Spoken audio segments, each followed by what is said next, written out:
Hey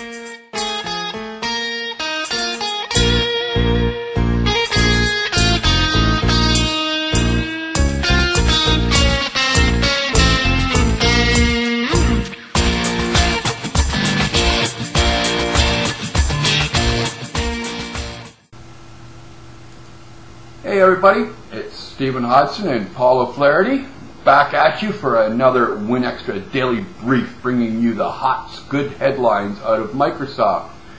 How you doing down there in Alabama? I'm good. Feeling a little bit evil today. Oh yeah, I know.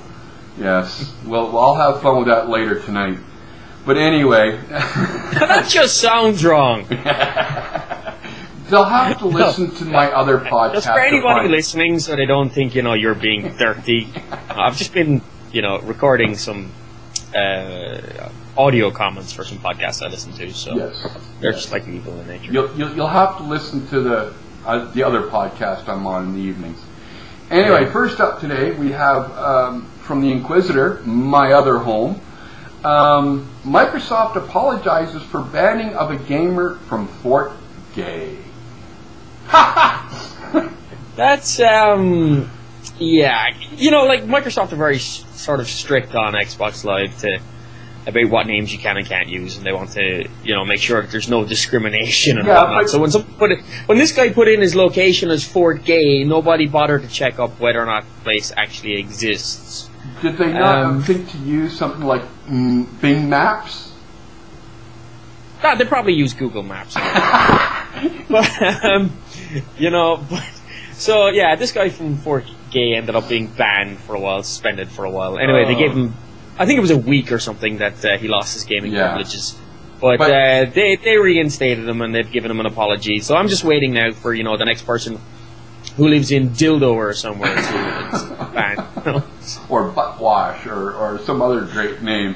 Yeah, I hope they at least gave him a free game or something just to make up for the embarrassment. Yeah, I'm not exactly sure what they gave him, or if they did, or if they just issued an apology. But I wouldn't be surprised if they sent him something. That would be kind of the right way to do things, But going from them not using Bing Maps or anything like that to look up the location, an interesting turn of events in the search market for Microsoft is that all future Verizon Android phones are now going to be shipping with Bing as the default search engine instead of Google. Now that you have to admit is a big major coup for Bing. That's a big win for Bing, all right. And in terms of the search market, they definitely need it in terms of Google's announcements yesterday, in terms of Google search. But we'll save that discussion for another day, because I know both you and I do not agree on the value of that. No, we don't. But and I'm not a fanboy either. Well, you know what? I'm not a Microsoft fanboy. I still do this podcast, but I'll have to go with Google on this one. But either way, it's good news for Bing. And also, it's sort of, just to clarify, that it's only Verizon Android devices, because the rumor was circulating that it was going to be all Android devices, which is obviously more than ridiculous considering Android from Google. But now we do have another rumor floating around, which I will preface by saying is absolutely stupid. But Download Squad has Microsoft rumored to be making an offer for Symantec. This is a head-up bum piece, to be honest. Just because Intel bought McAfee, it doesn't mean that anybody's in the market to get Norton at the moment.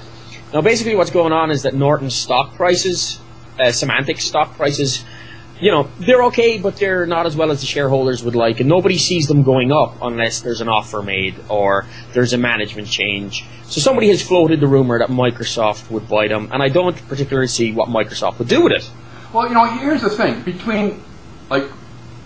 We've suggested that with Windows 8, we'll probably see the reintroduction of the patch guard idea. They have they have Microsoft Security Essentials, which is getting good praise all over the place, and Norton sucks. Norton sucks. The idea being floated is that Norton is the #1 seller in the corporate market, so that they would buy Norton, roll it into Security Essentials, and then kill Norton. Yeah, but they've already... that's just stupid. They've already got the Forefront security suite for their enterprise market. Yes, but it's free. No, and besides, I don't agree with any of this. It's not going to go anywhere. It's again, as you prefaced the entire story with, it's one of those stupid rumors that is going absolutely nowhere. But what's not stupid in the security front is that Adobe has confirmed new vulnerabilities in Reader and Acrobat, which will allow for almost a full compromise of your system. Now, these are unpatched at the moment, and I don't think it's Microsoft that are going to have to release the patch. No. It's going to be Adobe. Yeah. Well, here's the thing about, a lot of people give Microsoft a lot of flack about their security problems.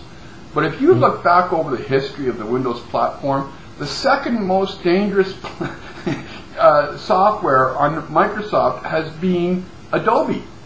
Reader comes up with, has to be patched left, right, and center. Yeah, most likely.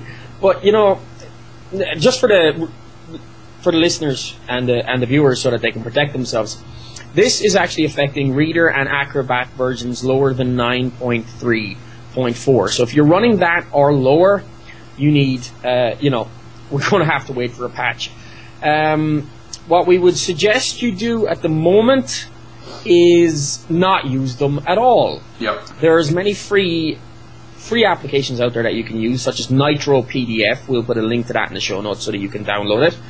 Or if you prefer to look at your PDFs in your browser, go to either your Google Chrome or your Firefox extensions gallery, and you'll find lots of other browser-based PDF readers that you can use without having to use Adobe Acrobat or Adobe Reader, and save yourself the potential trouble. Yep. Now, on the closing note for today is Gizmodo has just posted some leaked shots of a Windows Phone 7 running on a Samsung GT i8700. And, I want. I really do. Yeah. You know what? This looks like a very, very nice phone. Now, it looks beautiful, but we don't have much details except for the screenshots and the fact that it's got 8 gigs of storage. Other than that, it's Windows Phone 7, but it does look hot, and it has got an inbuilt flash camera, so that's a camera with flash.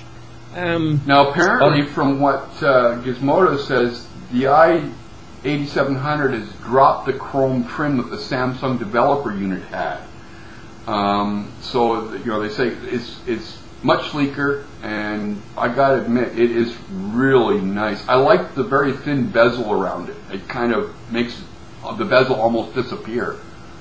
Yeah, it's, again, it's a very, very nice phone, and it's one more thing to make our mouth water as we anticipate the upcoming launch date of Windows Phone 7, which now looks like it's going to be the 11th of October, folks, out of New York. Yeah. Now, we all heard the official release dates, and we've all heard the speculation, but now it looks like it's going to happen in New York. And you know what? It's 6 weeks ago now since we predicted that it would be way earlier than the announcement, that it would be in October, early October. You said, and I checked the file of the podcast this morning, you said October 4th. Yeah, I was close. I wasn't that close. I was a week off. But not bad, bud. Not bad. Take the kudos where you get them, buddy. Really. Next time I will get it to the right day. Yeah. Anyway, folks, that has been Daily Brief for today from WinExtra with Paul and myself. We will see you tomorrow. Everybody have a great day. Have a good one, folks.